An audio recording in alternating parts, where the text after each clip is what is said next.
శేషు గారు, జమిలీ ఎన్నికలకు కేంద్ర కేబినెట్ ఆమోదం తెలిపింది. మరి వచ్చే వారమే పార్లమెంటు ముందుకు 2 బిల్లులు రాబోతున్నాయి.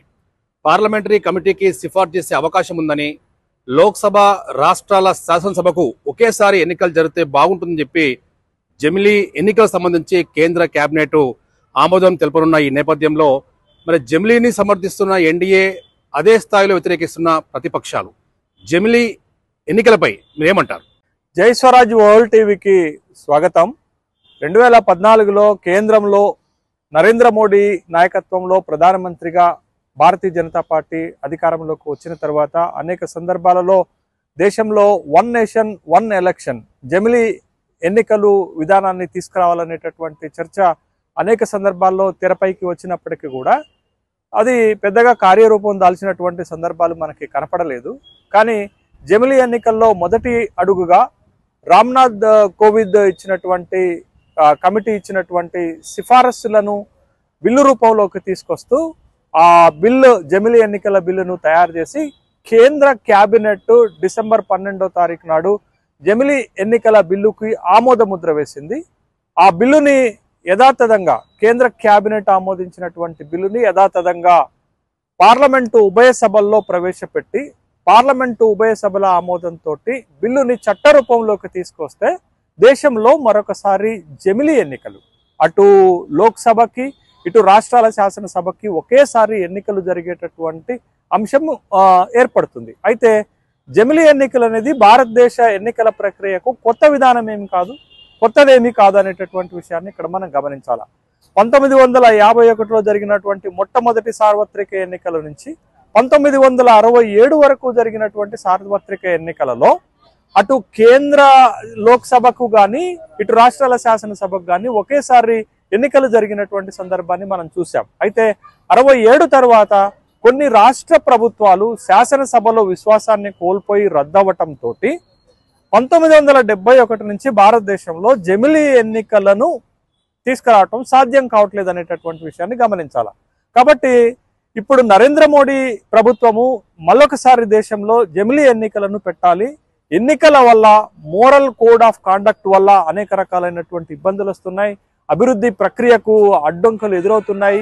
తర్వాత జమిలీ ఎన్నికలు ఖర్చు తగ్గించుకోవడానికి ఉపయోగపడుతుంది అనేటటువంటి అంశాలతోటి జమిలీ ఎన్నికలు పెట్టాలనుకుంటే దేశంలో ఉన్నటువంటి ప్రధాన ప్రతిపక్షం కాంగ్రెస్తో పాటు ఇండియా కూటమిలో ఉన్నటువంటి అనేక పార్టీలు జమిలీ ఎన్నికల వల్ల సమాఖ్య స్ఫూర్తి దెబ్బతింటుంది అనేటటువంటి ఒక అభిప్రాయంతో పాటు జాతీయ పార్టీలకే ప్రయోజనం జరుగుతుంది, ప్రాంతీయ పార్టీలకు నష్టం జరుగుతుంది అనే ఒక అంశాన్ని తెరపైకి తెస్తున్నారు. అదేవిధంగా ఎన్నికలలో జాతీయ అంశాలే ప్రధానమైనటువంటి అంశంగా వస్తాయి, రాష్ట్రాల సమస్యలు కానీ స్థానిక అంశాలు కానీ ఎన్నికల అజెండాగా మారవు అనేటటువంటి అభ్యంతరాలను తీసుకొస్తూ జమిలీ ఎన్నికలు సమాఖ్య స్ఫూర్తికి విరుద్ధము, వ్యతిరేకం అనే విధానంతో వాళ్ళు అపోజ్ చేస్తున్నటువంటి సందర్భంలో ఇవాళ కేంద్ర క్యాబినెట్ ఆమోదించినటువంటి జమిలీ ఎన్నికల బిల్లు పార్లమెంట్ లో ఆమోదం పొందటము అంత సులభం అవుతుందా అనేటటువంటి చర్చ దేశవ్యాప్తంగా జరుగుతుంది.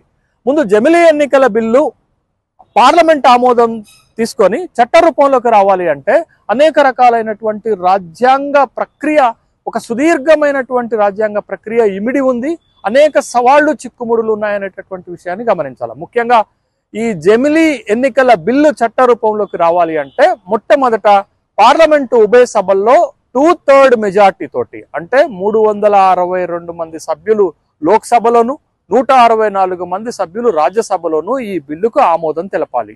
ఆ బలము ఇప్పుడు ఎన్డీఏ ప్రభుత్వానికి లేదు. మరి ఈ బిల్లుని ఎట్లా చట్ట రూపంలోకి తీసుకురాగలుగుతుంది, 2/3 వంతు మెజార్టీని ఎట్లా సాధించగలుగుతుంది అనేటటువంటి ఒక సంశయం ఏర్పడుతుంది. అదేవిధంగా ఈ బిల్లు చట్ట రూపంలోకి రావాలి అనంటే దేశంలో ఉన్నటువంటి సగం రాష్ట్రాలు, అంటే 14 రాష్ట్రాలు శాసనసభలలో జమిలీ ఎన్నికల బిల్లుకు అనుకూలంగా తీర్మానం చేసి కేంద్రానికి పంపించాలా. ఇది పెద్ద కష్టమైన విషయం కాదు, ఎందుకంటే Bharatiya Janata party alliance partners గా ఉన్నటువంటి వాళ్ళు 16 రాష్ట్రాల్లో అధికారంలో ఉన్నారు కాబట్టి ఈ విషయంలో పెద్ద అడ్డంకులు ఏర్పడకపోవచ్చు అనేటటువంటి అభిప్రాయం వ్యక్తం అవుతుంది. ఇక మరొక అడ్డంకి ఈ బిల్లు చట్ట రూపంలోకి రావడానికి ఉన్నది ఏంటంటే ఇప్పటి వరకు రాజ్యాంగంలో ఉన్నటువంటి 6 ఆర్టికల్స్ 18 సవరణలు చేయాల్సినటువంటి అవసరం వస్తుంది. ముఖ్యంగా రాష్ట్రాలలో రాష్ట్రపతి పరిపాలన విధించేటటువంటి 356 ఆర్టికల్ తో పాటు కేంద్ర ఎన్నికల సంఘానికి దఖలు చేసినటువంటి అధికారాలకు సంబంధించినటువంటి 324వ ఆర్టికల్తో పాటు 83వ ఆర్టికల్తో పాటు 174(2) ఆర్టికల్తో పాటు 172(1) ఆర్టికల్తో పాటు 85A ఆర్టికల్, ఈ మొత్తం ఒక 6 రకాలైనటువంటి రాజ్యాంగ సవరణలు తీసుకురావాల్సినటువంటి అవసరం ఉంది. అలాగే 1951 ప్రజాప్రాతినిధ్య చట్టానికి కూడా సవరణలు తీసుకురావటాల్సి. ఈ సవరణలు సాధారణ మెజార్టీతో కాకుండా అటు పార్లమెంటు ఉభయ సభల్లో 2/3 వంతు మెజార్టీతోటి ఈ సవరణలు తీసుకురావాల్సిన, ఈ అమెండ్మెంట్ తీసుకురావాల్సినటువంటి అవసరం ఉంది.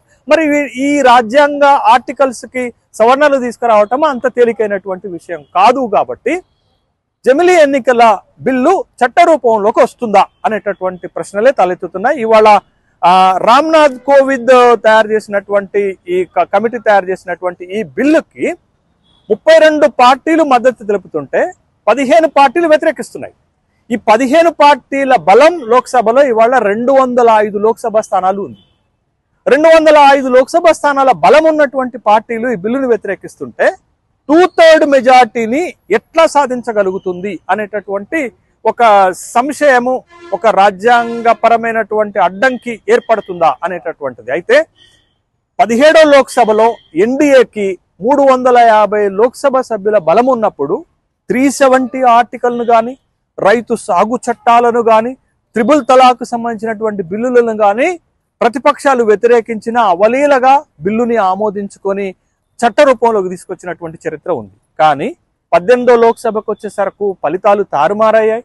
రాజకీయ పార్టీల యొక్క బలాలు తారుమారైనటువంటి నేపథ్యంలో కేవలం ఇప్పుడు భారతీయ జనతా పార్టీ బలం 242 లోక్సభ స్థానాలకు, ఎన్డీఏ పార్టీ బలం వచ్చేసి 293 బలమే ఉన్నది. కాబట్టి ఈ జమిలీ ఎన్నికల బిల్లు పాస్ అవ్వాలి అంటే 362 లోక్సభ సభ్యుల బలం కావాలా? మరి ఇంత బలాన్ని ఎక్కడి నుంచి కూడగట్టుకుంటుంది అనేటటువంటి ఒక ప్రశ్న వస్తున్నటువంటి నేపథ్యంలో హాజరైనటువంటి పార్టీలలో 2/3 మెజార్టీ